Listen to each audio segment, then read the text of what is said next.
শিখা প্রত্যেকটা পত্রিকার একটা বিপ্লব।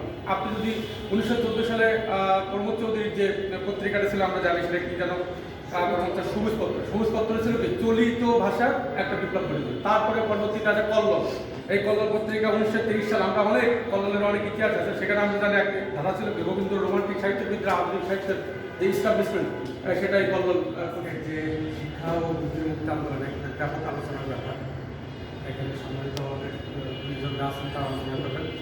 আমি আমার প্রশ্নের ভিতরে একটা প্রশ্ন, যেহেতু এই স্ক্রিপ্টটা আমি করি না, কারণ যদি একটা প্রশ্ন আমি যেটা এখানে আলোচনা করতে পেরেছি সেটা হলো ইসলামী সাহিত্য নিয়ে যে মন্তব্যটা এখানে আসছে ওইটার প্রসঙ্গে আমি একটু জাস্ট এক মিনিট একটু বলবো। সেটা হলো যে আমাদের আসলে এই যে শিক্ষা বুদ্ধির মুক্তি আন্দোলন এটা কোথা থেকে আসবে, কেন আসবে, কীভাবে আসবে, এটা আসলে আমাদের একটু মনে হয় সবাই এখানে জানে। তারপরে আমার দৃষ্টিভঙ্গিতে যেটা মনে হয় তো এটা হলো যে আমাদের এইটা আলোচনা 1926-এর আগে আমাদের 1911 সালে একটু আলোচনা ফিরে যাইতে হবে। এটা সেটা হচ্ছে বঙ্গীয় মুসলিম সাহিত্য সমিতি, যেটা কলকাতায় এস্টাবলিশ হয়।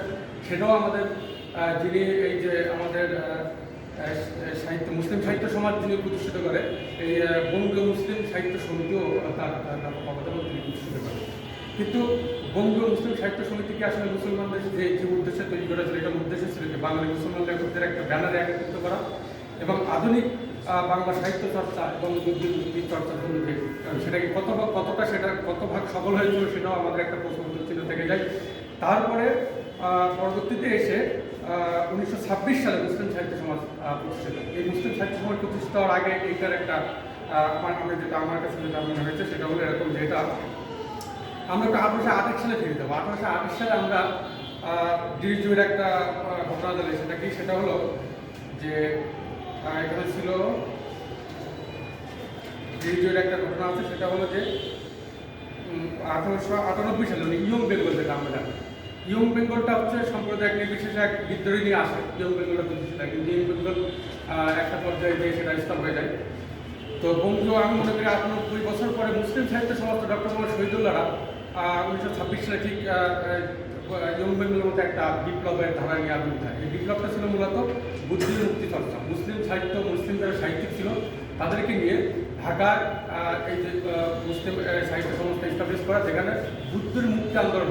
এখন এইখানে মুসলিম সাহিত্যিকরা অধিকাংশ থাকার পরেও মুসলিম সাহিত্যিকদের সাহিত্য চর্চার কেন্দ্র, মুসলিম সাহিত্যিকদের বুদ্ধির মুক্তি চর্চা কেন্দ্র থাকার পরেও কেন মুসলিম সাহিত্যের যেটা আমাদের একটু আগে আমাদের ফরিদ ভাই বলে গেছেন যে মুসলমানদের সাহিত্যটা আমরা কেন সেই মুসলিম সাহিত্য এস্টাবলিশ করতে পারি নাই, এটা একটা প্রশ্ন থেকে যায়। এখন সেই মুসলিম সাহিত্য চর্চা কতটা চর্চা আছে কিংবা আমরা কি সেই ধারা অব্যাহত রাখতে পারছি কিনা, সেটাও একটা প্রশ্নচিহ্ন থেকে যায়। তারপরে শিক্ষা পত্রিকা, এখানে শিক্ষা কথা লেখা আছে। বুদ্ধিমুক্তি আন্দোলনের প্রাণ কেন্দ্র ছিল আমি মনে করি শিক্ষা পত্রিকা। প্রত্যেকটা পত্রিকার একটা বিপ্লব। আপনি যদি 1914 সালে প্রমোদ চৌধুরীর যে পত্রিকাটা ছিল আমরা জানি সেটা কি যেন সবুজ পত্র ছিল কি চলিত ভাষার একটা বিপ্লব করে দিল। তারপরে পরবর্তীতে আছে কল্লোল।